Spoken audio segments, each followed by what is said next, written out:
addiction who are struggling to get the treatment they need? To finish up, we now have the largest deficit in the history of our country under this guy. We have the largest deficit with China. He gets paid by China. He's a Manchurian candidate. He gets money from China. So I think he's afraid to deal with them or something. But you notice he never took out my tariffs because we bring in so much money with the tariffs that I imposed on China. He never took them away. He can't because it's too much money.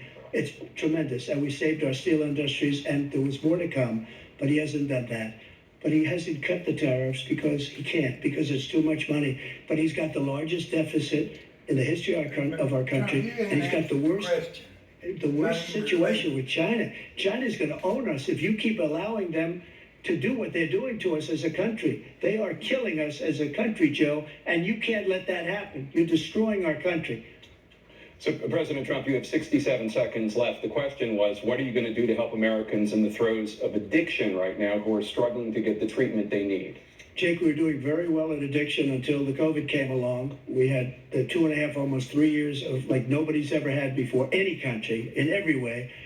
And then we had to get tough. And it was the drugs pouring across the border it started to increase. We got great equipment. We bought the certain dog that's the most incredible thing that you've ever seen, the way they can spot it. We did a lot, and we were getting very low numbers, very, very low numbers. Then he came along. The numbers, have you seen the numbers now? It's not only the 18 million people that I believe is even low, because the gotaways, they don't even talk about gotaways.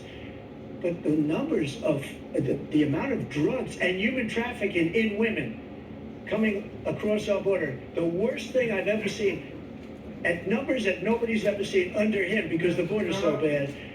But the number of drugs coming across our border now is the largest we've ever had by far.